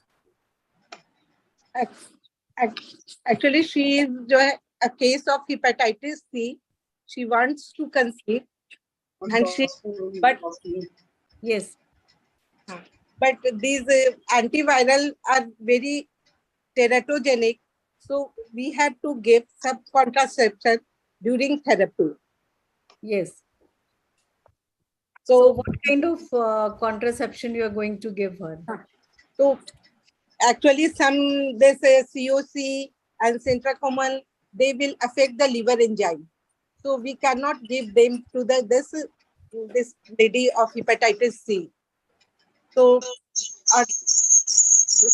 properties, we can give her property IUCD, implants, DIMPA, and POP. So long-acting. He wants to conceive, so we can't give DMPA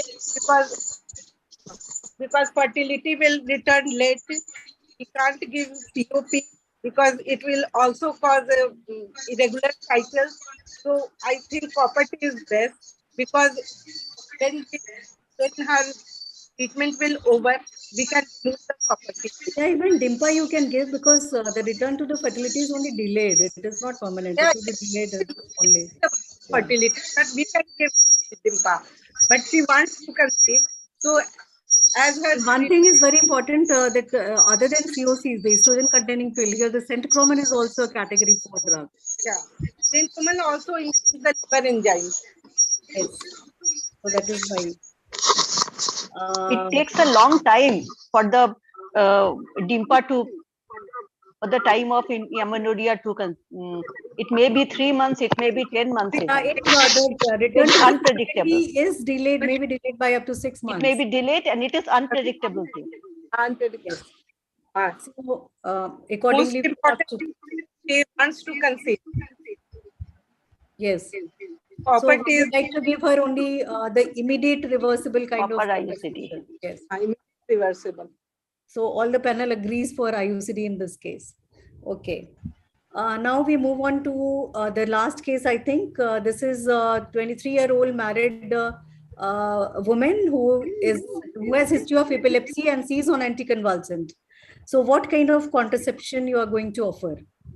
This is a very common kind of cases we get in OPDs. Epilepsy, history of epilepsy. She has to be on anticonvulsant and maybe she wants to delay her pregnancy. See what kind of contraception we are going to offer her. So who is going to take this? So first of all, we should take the history which drug, which anticonvulsants she is taking. Yes, absolutely. Usually the phenytoin, carbamazepine, all anticonvulsants, they affect the liver enzyme, and this will reduce the activity of combined oral pills.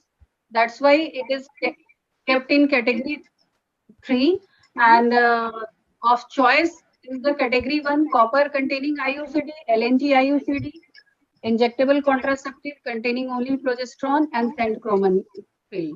These are the first, will be the first choice.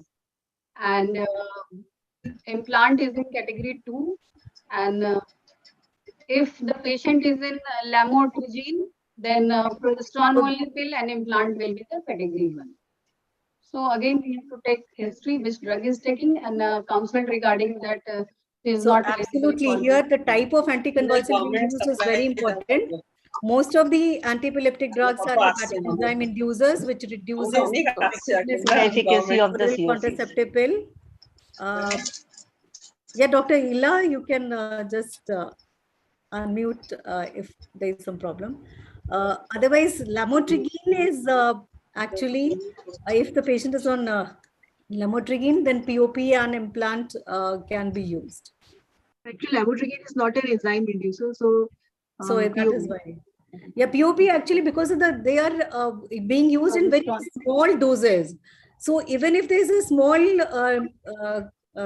effect on the metabolism, failure rate increases too much. So that is why POPs are actually category 3 with all the hepatic enzyme inducer anti-epileptic drug. But with lamotrigine, it can be used. Yes, ma'am. Right. And DIMPA actually, there has been some trial which has shown that DIMPA actually reduces the seizures. Yeah, it can be used in patients of epilepsy. So any panelists who like to add something else? Ma'am, actually with lamotrigine is that the combined hormonal pills, they increase the metabolism of lamotrigine. It is the vice versa effect. Very right. So what actually happens is patient may have epileptic attacks with combined hormonal pills. And yes, it is the vice versa phenomena here. The combined OC pills, the estrogen now here increases the metabolism of lamotrigine, and patient might have increase in frequency of the seizures. Yeah, so level is also risky for patients on lamotrigine. Yes, pardon? Ma'am, in the during the course of duration in which she is taking the hormonal contraception combined pill, in that time lamotrigine the levels are low because of the inducer, and in the pill-free period it rises up suddenly. Yes. So the level is disturbed. So that is why maybe IUCDs or implant or POP can be a good option. Can be done. So then we come to some rapid fire questions. In nulliparous women, what are the common contraceptive methods which are provided by the government in the government basket? What do you say about it? In nulliparous, all of them are category 1 or 2. If C has no risk Category 1. just nulliparous. Category 1. All are So category methods 1. will be category 1 or 2. Yes.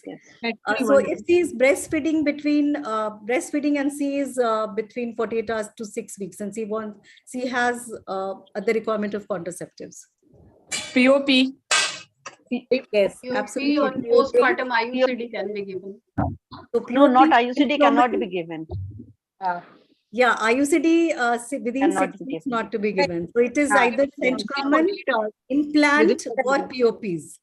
Yes. Implant is actually being used in Nepal. They are actually putting implant at the time of discharge to the normal delivery patient or even to the cesarean patient. The implant is not so popular in our country, but that can be used after 48 hours. Breastfeeding between 6 weeks to 6 months postpartum. Progesterone pills, Progesterone IUCD. POPs will be IUCD. Dimpa and IUCD will Dimpa, come here. Dimpa is also okay. Dimpa is also The there. Dimpa and IUCD, which were not there before 6 weeks, will come into play. No? But only the COCs will be category 3 because C is less than 6 months yet. Yes. Now, if the women is previous CS, anything changes regarding contraception? No, I prefer IUCD after 6 months. All of them belong to category 1 or 2. Almost all the methods. What about PCOD? PCOS? Women of PCOS delivered or combined pills? No, if she is all the breastfeeding, hormonal then the contraceptive same methods, IUCDs, they are category 1, centroman is category 4. If she is a smoker and she is more than 35 years. COC, COCs are category 3, 4. Yes, COC is contraindicated. Category 4. Yes. Gestational trophoblastic diseases. All category 1. Yes, if the IUCD will not. HCG level has come to the normal, all are category 1, IUCD is 3 and 4. So thank you all the panelists. You did wonderful in this rapid fire. And so these are some of the examples where IUCD are safe when other hormonal methods are contraindicated. We have discussed all these cases. Just to summarize, we already discussed, it is breastfeeding more than 6 months postpartum, smokers, hypertensive more than 160 by 100, or women with a long-standing diabetes with vascular disease, liver disease, migraine with aura. Copper IUCD is category 1 in all of those cases. And here are the conditions we have already discussed, where almost all the methods belong to category 1 or 2. That is, methods can be generally used. So the risk of unwanted pregnancy is always higher than use of any contraceptive. So this applies even to the high-risk situations. Yes. So family planning alone could bring benefits to more people at less cost than any other single technology now available to the human race. So let us have pregnancy by choice and not by chance. With these words, I would like to end this panel, and I thank all the panelists for their wonderful inputs, great interaction, and it was lovely interacting with you. Thank you so much. Thank you, Archana. Thank you so much. Thank you so much, ma'am. Thank you, ma'am. We have also enjoyed the panel. So I will our esteemed moderator and panelists for such an informative and interactive session. I now invite the Secretary of Jamshedpur Obs and Gynae Society, Dr. Shweta Kumari, for vote of thanks. Thank you, Dr. Neha. Am I audible? Yes. Am I audible? Yeah. Yes, you are. Dr. Neha, am I audible?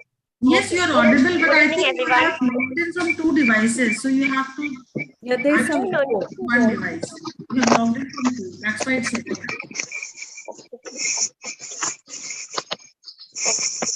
Good evening, everyone.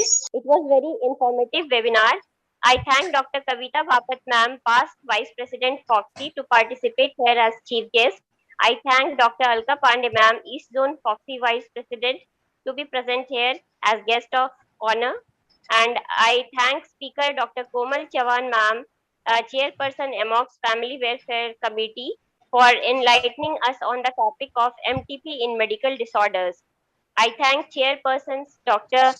Gayatri Singh ma'am, Dr. Nivedita Datta ma'am, and Dr. Anjana Joshi ma'am. I thank moderator Dr. Archana Kumari ma'am, Secretary ISOPAB Ranchi chapter of for moderating the session so nicely on topic contraception is in special situation.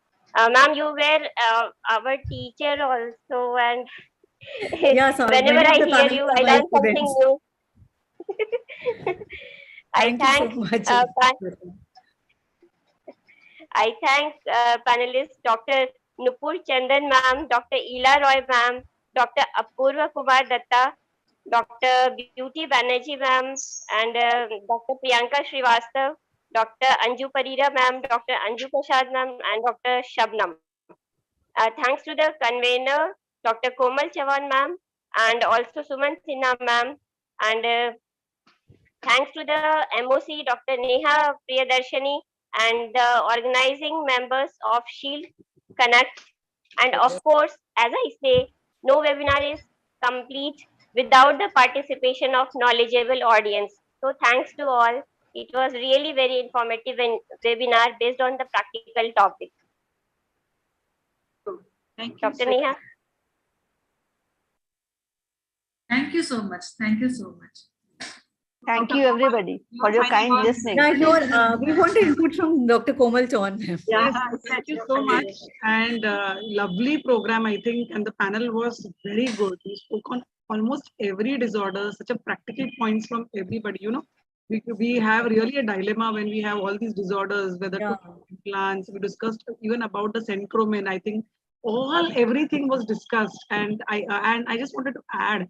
Now the government of India is planning to get this implant into the national training program, and there would be a lot of training being given to all the gynecologists how to put those implants. So it is going to come in a bigger way because that would be a great help. Actually, this was being discussed when we went to Lucknow for this UPCOG. Yeah, I think discuss it with the Dr. society is Subhadevi going to ma'am. have one workshop regarding this. It is going to have workshop, and they're going to train the people so that those people will go and train other people. So I think by end of the year, we may see a lot of people who may be trained with implants, and that will be something adding a new contraceptive choice to our patients. So, Especially for the younger age groups. Yes, it will be really at this moment. Yes. So good. Ma'am, I just want to ask one question from you, Komal ma'am. Yes, In asthmatic patients, you said that we have to judge whether to give misoprostol or not. Actually, I don't give in any case. Can we give? Yeah. What judgment needs to be done which patient? in patients with asthma? Asthmatic patient. Yes, ma'am. With, Misoprostol, I don't give. Yeah, asthmatic patient, we need to give it in caution. Case, If they're on you the said drug, that you need to monitor. You not misoprostol, the mifepristone tablet. Mifepristone needs to be given caution in an asthmatic patient who are having pumps or who are having a steroid therapy. The drug may not be adequate. Sometimes the action, it interferes the action, the drugs which are taken. So we can give misoprostol. Mifepristone needs to be given with little caution because there will be drug interactions. So if patient is on drug, we need to be careful in asthmatic patients. And prostaglandin is contraindicated. Misoprostol will be a better. Okay, thank you, ma'am. And there was a question, actually, I am seeing in the chat box, Dr. Nivedita Datta has commented why barrier contraception was not mentioned, why only females. Actually, we were discussing about the medical disorders, and actually barrier contraceptive can be used in almost any situation. That is, of course, the first choice in many of the conditions which we discussed. Yes. We have the failure rate is more in barrier contraceptive. Yeah, and of course, the effectiveness and failure rate is an issue. Issue, right? So I think excellent discussion and Very nice. very well covered. Thank you so much. Okay, thank you, Dr. Komal, for joining with us. And thank you and best wishes to all of the people who Yeah, are. best of luck to all the contestants. Yes.